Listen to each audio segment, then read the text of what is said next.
Capítulo 6. Marco Polo chegou às 15 horas na praça.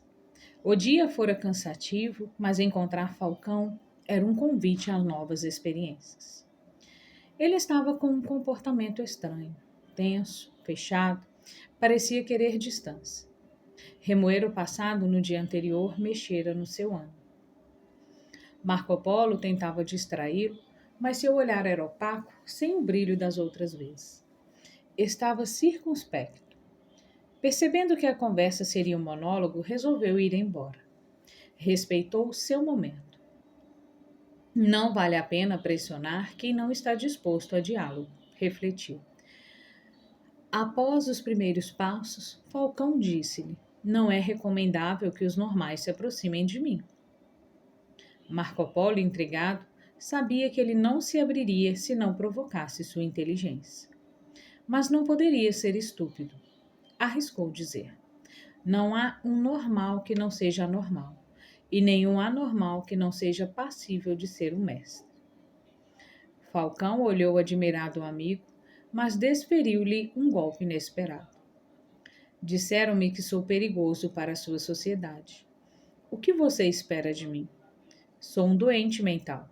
É melhor desaparecer. Marco Polo ficou calado. Sempre fora compulsivo, mas estava aprendendo a difícil arte de pensar antes de reagir. Após um momento de introspecção, disse: Os aparentemente saudáveis sempre cometeram mais loucuras contra a humanidade do que os loucos. Você não é perigoso, a não ser para os que têm medo de pensar.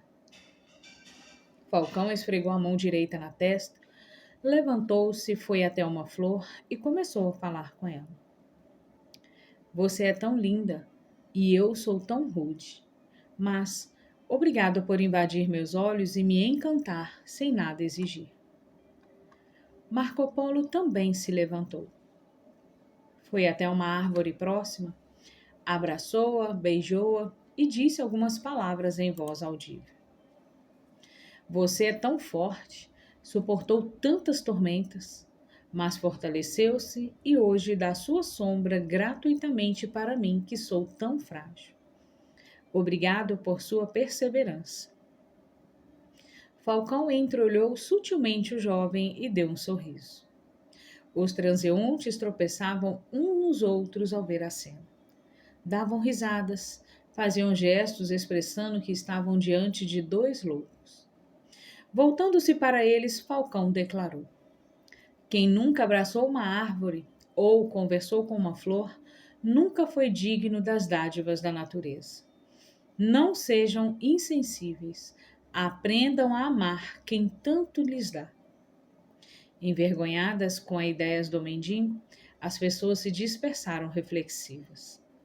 30 metros adiante, um adolescente com cabelo estilo punk abraçou um imenso tronco e beijou-o. Ao seu lado, o idoso senhor abaixou-se diante de uma pequena flor. Parecia reverenciá-lo. Um adulto de terno e gravata também abraçou um tronco de árvore por um minuto. Outras pessoas repetiram a cena. A sensibilidade foi contagiante. Em seguida, os amigos sentaram-se no banco e reiniciaram uma longa conversa. Depois do poeta, Marco Polo se tornara a primeira pessoa para quem Falcão relataria a sua surpreendente história. Nem seus companheiros de caminhada conheciam certos becos da sua vida. Por que você tem o apelido de Falcão? Coisa do poeta. Dizia exageradamente que minha inteligência era aguçada como os olhos de um falcão, e minha criatividade voava alto como as suas asas. Mas na realidade nasci das cinzas. Como assim? Uma breve pausa. Falcão olhou para sua plateia invisível e comentou: Eu sou PhD em filosofia. Marco Polo quase caiu do banco. O céu da sua mente clareou subitamente. Agora estava entendendo o gênio que o ensinava. Fui professor de filosofia numa grande universidade. Já brilhei no pequeno mundo de uma sala de aula, embora tenha sido sempre crítico do sistema acadêmico. Escrevi textos, orientei teses, formei alguns pensadores. Em seguida, falou espontaneamente da sua intimidade. Relatou que sua família era de origem humilde e saturada de problemas. Seu pai era explosivo, materialista e alcoólatra. Sua mãe, tímida, afetiva e vítima da agressividade do marido. Ele crescera no centro da miséria física e emocional. Por serem pobres, seus pais não tinham condições de financiá-lo na universidade. Para conquistar meus sonhos, tive de estudar e trabalhar muito, mas não trabalhei meus conflitos. Você constituiu família? Mais uma pausa, desta vez longa e dolorida. Eu era considerado o melhor aluno da faculdade e o mais destacado orador. Encantei uma linda jovem da mesma universidade. Amei e fui intensamente amado por ela. O pai dela era um famoso e rico advogado, Dr. Pedro. Era fascinado pelo dinheiro e vidrado em status social. Continuou relatando que não conseguiu dar o padrão que a sua esposa tivera na casa dos pais. O pai dela sempre estimulou a separação. Era frustrado pelo fato de a única filha não ter casado com um juiz ou promotor de justiça. Ter um filósofo e um pobre professor universitário na família foi um pesadelo que sempre o perturbou. Os professores são heróis anônimos, meu amigo. Trabalham muito, ganham pouco. Semeiam sonhos numa sociedade que perdeu sua capacidade de sonhar. Ao ouvir esse relato, Marco Polo ficou embaraçado. Passava os olhos sobre a imagem de Falcão enquanto ele discorria sobre si mesmo, e não entendia como uma pessoa intelectualmente brilhante pôde ser completamente excluída da sociedade. Ficou pensando se Falcão teve perdas semelhantes às do poeta. Desenhou um quadro imaginário com falecimento, depressão e solidão. De repente, piscou os olhos, fez um movimento rápido com a cabeça e voltou para a realidade. Sentiu Falcão abatido, percebeu que não queria tocar mais no assunto da família. Marco Polo procurou mudar um pouco a direção da conversa. Quando você começou a adoecer? 6 anos depois de me casar, comecei a ter insônia. Meus pensamentos eram agitados e acelerados. Estava ansioso, não conseguia coordenar minhas ideias. Milhares de imagens transitavam na minha mente num processo ininterrupto. Pouco a pouco comecei a perder os parâmetros da lógica. Já não conseguia distinguir a realidade da fantasia. Falcão dissecava suas mazelas com a precisão de um cirurgião na sala de anatomia. Só conseguia fazer tal descrição porque era um brilhante pensador que muitas vezes penetrava na sua própria história tentando compreendê-lo. Marco Polo sentia opressão no peito e nó na garganta diante da exposição do amigo. Comecei a ter paranoia. Achava que algumas pessoas liam meus pensamentos e queriam controlar minha inteligência. As ideias de perseguição me atormentavam. Ter inimigos fora de si é perturbador. Dentro da própria mente é apavorante. A sensação de ser invadido no único lugar em que devemos ser livres me assombrava. Você não tinha controle do seu raciocínio? No começo desconfiava dos meus personagens. Tinha certa consciência de que eram irreais, mas eles se avolumaram e pouco a pouco comecei a lutar com eles como se fossem reais. Eles tornaram-se predadores e eu a caça. Marco Polo estava perplexo com o relato vivo da destruição de uma complexa personalidade. Nesse embate delirante, perdi a maior dádiva de um ser humano: a consciência crítica, a sua identidade. Não sabia quem eu era. A minha mente se tornou um tenebroso teatro. Antes da psicose, eu era o ator principal deste teatro. Semana depois, eu era um ator coadjuvante. Meses depois, tornei-me plateia da minha miséria psicológica. Foi horrível. Fiquei confuso, desorientado e amedrontado. Minha estrutura intelectual esfacelou-se. Marco Polo não sabia o que dizer. Não conseguia formular uma pergunta. Falcão parecia alguém tão lúcido. Não imaginava que tivesse vivenciado tanto sofrimento. Passado o primeiro impacto, indagou: Como foi que você parou de lecionar? Os alunos admiravam minha eloquência. Era o professor mais procurado e o mais solicitado para ser paraninfo das turmas. Batalhava para que aqueles garotos pensassem, não fossem formatados, não se tornassem repetidores de ideias, mas engenheiros de novos pensamentos. Mas quando comecei a ter minhas crises foi um desastre. Falcão disse que quem o conhecia ainda o respeitava, mas os demais zombavam dos seus gestos bizarros. Às vezes ficava dias sem dar aulas. Fez mais uma pausa e contou como fora excluído da universidade. Certa vez, ensinava sobre a ética dos filósofos gregos para uma turma de direito. A sala estava cheia, falava com vibração. Subitamente interrompeu sua fala e começou a discutir com os personagens do seu imaginário. Os alunos se entreolhavam assustados. Eu delirava e alucinava. Sentia-me na Grécia Antiga, sentado num cenáculo repleto de pensadores, entre eles Platão. Levantei a voz e proclamei: Platão, a ética está morrendo. A violência faz parte da teia social. As pessoas não sabem prescrutar os recônditos das necessidades dos outros. Ao fazer a descrição dos fatos ocorridos na sala de aula, Falcão inspirou profundamente e soltou o ar, como se quisesse expulsar o demônio do passado. Marco Polo estava ansioso para saber do desfecho. Ao ouvir minha fala, os alunos aplaudiam e assobiavam, tanto pelo brilho das ideias quanto pela loucura do espetáculo. Não compreendiam que eu estava num surto psicótico. Falcão comentou que os aplausos dos alunos o excitaram. Ele subiu na cadeira e continuou seu discurso com mais veemência. Alguns gritaram, louco, louco. Então voltou-se para eles e começou a provocá-los. Gritei para os alunos, eis uma plateia de servos gregos. Sorriem das misérias alheias porque escondem suas misérias debaixo das suas vestes. Vocês não sabem filosofar, só sabem ser comandados, servos. Marco Polo exclamou, mas suas ideias tinham coerência. Não há louco que não seja lúcido e nem lúcido que não seja louco. O problema é que os psicóticos mesclam ideias coerentes com delírio na mesma cena. Os pensamentos ficam entrecortados. Eu parava de falar com os alunos e começava a conversar com meus personagens. Rebatia um, concordava com o outro, discutia com outros. Todavia, brincando com o seu passado, Falcão disse a Marco Polo: eu fui tão genial que Platão ficou assombrado com os meus pensamentos.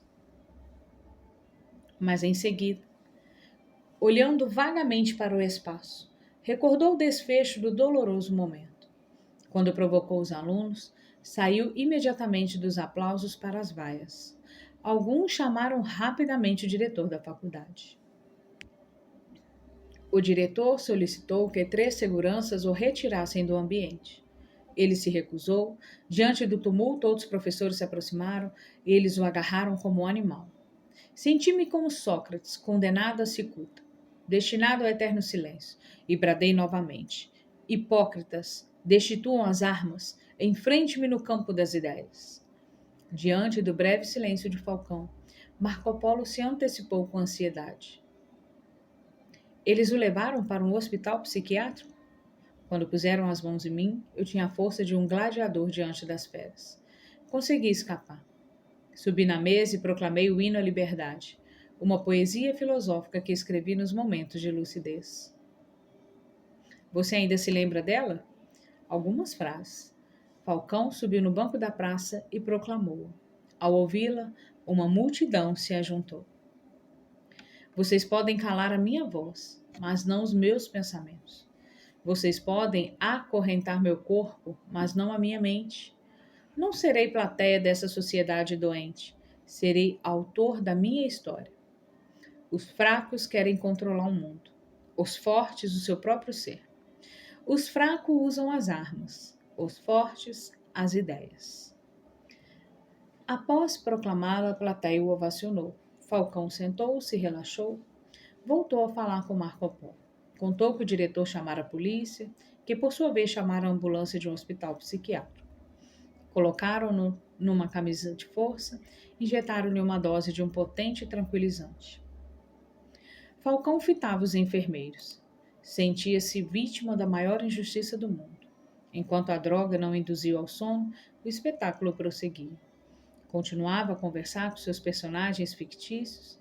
Devido à resistência à internação, foi considerado no hospital um paciente com alto potencial de agressividade.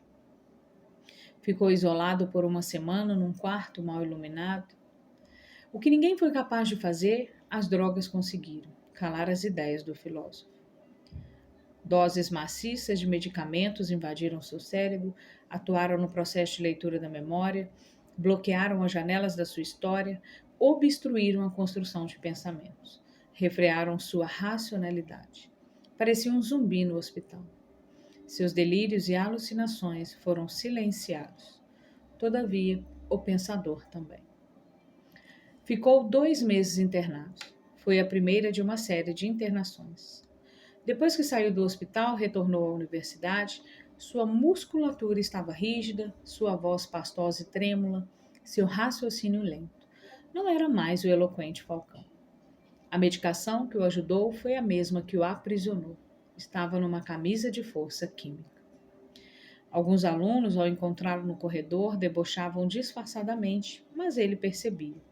Outros que conheciam sua inteligência se achegavam, abraçavam-no e agradeciam sua sabedoria, mas ficavam espantados ao vê-lo salivando e sem expressão facial.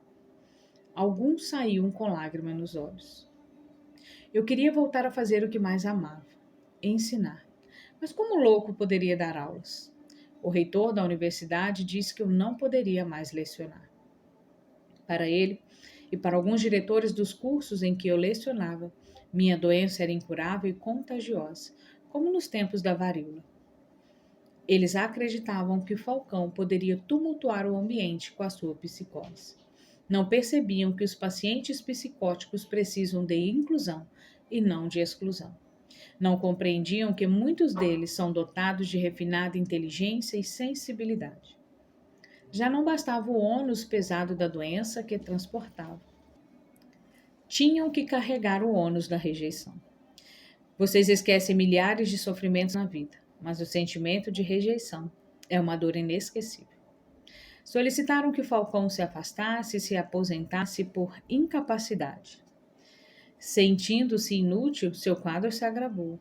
Sua autoestima e confiança estilhaçaram-se.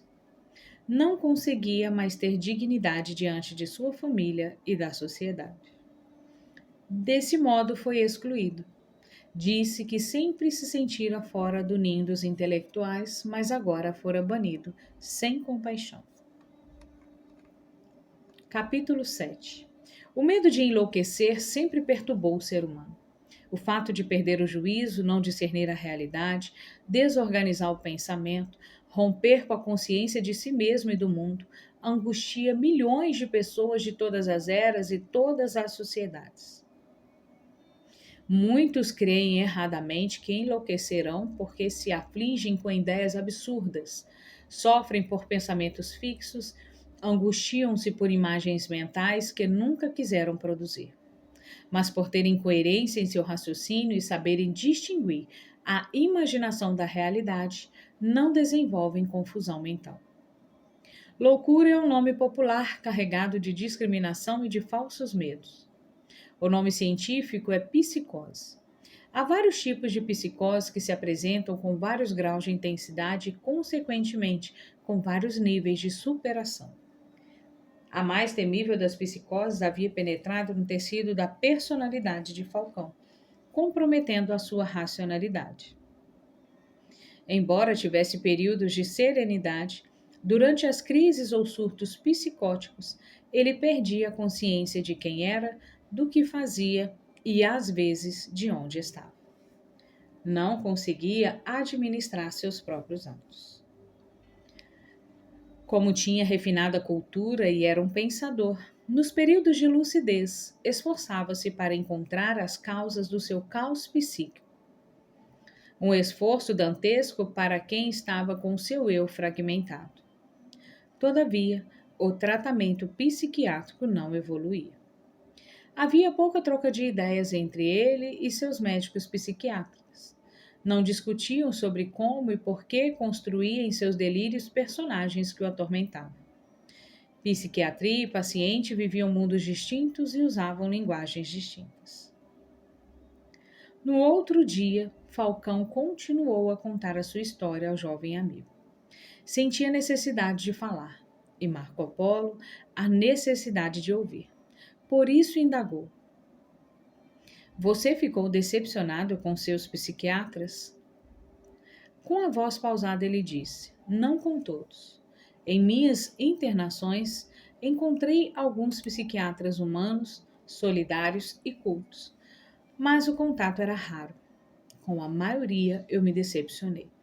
Devido às ideias de perseguição e à crença fatal de que estava sendo controlado, diagnosticaram minha doença como esquizofrenia paranoica. Sabe o que é carregar o peso de ser um psicótico? Nem imagino. É inimaginável.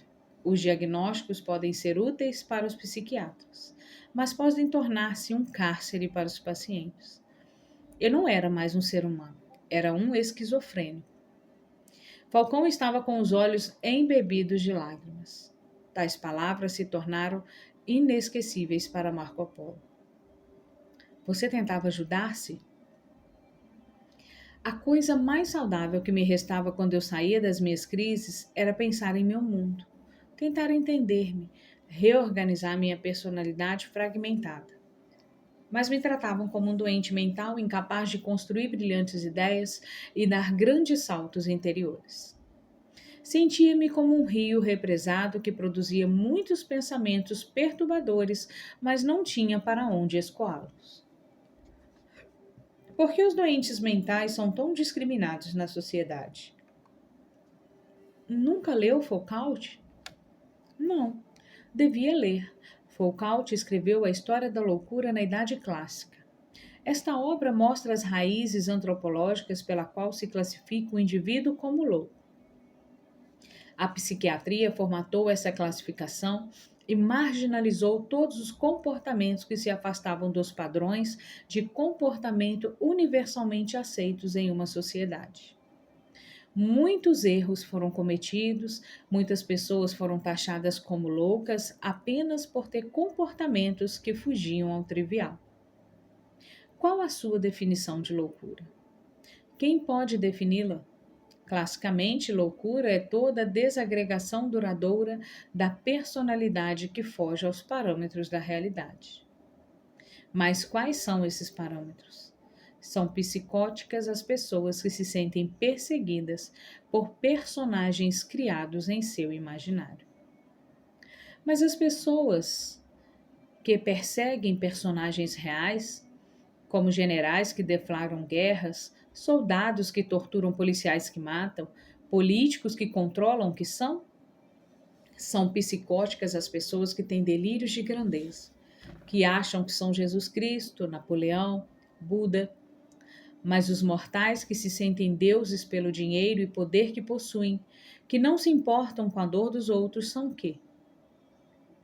Para mim, há uma loucura racional aceita pela sociedade e uma loucura irracional condenada por ela. Essas palavras saíram dos porões da memória de Falcão, do lugar mais secreto do seu ser. Revelava um pensador culto com um passado despedaçado e uma emoção profundamente ferida. Elas se alojaram para sempre na memória do jovem Marco Polo. Falcão completou: Alguns psiquiatras diziam que minha psicose era crônica, incurável, porque tinha fundo orgânico, estava condenado. Como assim? Diziam que algumas substâncias estavam alteradas no meu cérebro e só com medicamento poderiam corrigi-las. Para eles, o aparelho psíquico é apenas um caldeirão de reações químicas. Você não concorda com essa tese? Como um filósofo pode crer numa tese tão rígida, limitada e débil? A filosofia tem milênios de existência. A psiquiatria tem pouco mais de um século. Ela teve avanços impressionantes, mas ainda está na sua adolescência. E como a maioria dos adolescentes, a psiquiatria tem um comportamento prepotente. É uma ciência importante, mas não é uma ciência madura. Falta-lhe humildade para compreender o mundo insondável da psique humana. Falcão estudava a história da psiquiatria, seus avanços, hipóteses e limitações. Sua cultura nesse campo tornara-se vasta, superava a da maioria dos psiquiatras. Em seguida, fez uma complexa explanação sobre a relação da psique, alma com o cérebro. Disse que muitos filósofos discorreram sobre a metafísica, como Aristóteles, Agostinho, Descartes e Spinoza. Revelou que a metafísica é a área da filosofia que discursa sobre a alma humana, afirmando que ela ultrapassa os limites estritamente físicos do cérebro. Descartes, seduzido pela metafísica, a considerava um objeto primeiro do mundo das ideias. Kant a submeteu aos limites da razão. Todavia, a metafísica sofreu debates e críticas acaloradas a partir do materialismo de Nietzsche, do detrimento histórico de Hegel, do marxismo, do existencialismo de Sartre, do positivismo lógico, assim deixou de ser debatida. Numa sociedade materialista, lógica, pragmática, encarcerada pela matemática e fascinada pela computação, a metafísica foi quase aposentada como objeto de discussão científica. Falcão defendia a metafísica como explicação para os indecifráveis fenômenos psicológicos que nos tecem como seres pensantes. Após esse cenário, olhou para seu jovem discípulo e questionou: somos apenas um cérebro sofisticado que tomba numa sepultura para não ser mais nada? Nossa história se esgota nessa breve existência? São débeis os bilhões de seres humanos ligados a milhares de religiões que creem numa vida que transcende a morte? O intelecto humano é apenas um computador cerebral? Não creio. Eu creio que o mundo bioquímico do cérebro não pode explicar completamente as contradições dos pensamentos, o território das emoções, os vales dos medos. Afagando a cabeça de Marco Polo, Falcão foi longe no seu raciocínio. Grave essa frase, meu filho. A vida é um ponto de interrogação. Cada ser humano, seja ele intelectual ou iletrado, é uma grande pergunta em busca de uma grande resposta. Comentou que o tamanho das perguntas determina o tamanho das respostas. A filosofia perguntou muito ao longo de milênios, e a psiquiatria, por ser jovem, perguntou pouco e respondeu rápido. Quem responde rápido corre riscos enormes. Marco Polo levou um choque de lucidez. Tentava acompanhar o pensamento de Falcão, mas não era uma tarefa fácil. As ideias filosóficas e a compreensão da vida do velho amigo mudariam para sempre sua visão como futuro psiquiatra. Por desejar explorar o desfecho da sua doença, perguntou: como era a sua relação com os psiquiatras? Os psiquiatras têm um poder que nenhum ser humano jamais teve na história. Os reis e ditadores tiveram armas para ferir o corpo e aprisioná-lo. Os psiquiatras têm medicamentos que invadem o inconsciente, um lugar onde nascem as ideias e as emoções, um espaço jamais penetrado que nem os próprios psiquiatras conhecem. Você precisava dessas drogas para combater seus delírios? Com ar de tristeza, o pensador expressou: meu cérebro precisava de medicamentos, mas minha alma precisava de diálogo. Todavia, quando somos rotulados como psicóticos, raramente alguém reconhece que temos um mundo complexo com necessidades intricadas. Criamos monstros em nossas crises e temos de conviver sozinhos com eles. Raramente alguém quer reparti-los conosco. Marco Polo se interiorizou, olhou para a sua história e percebeu que também criava seus monstros e não os dividia.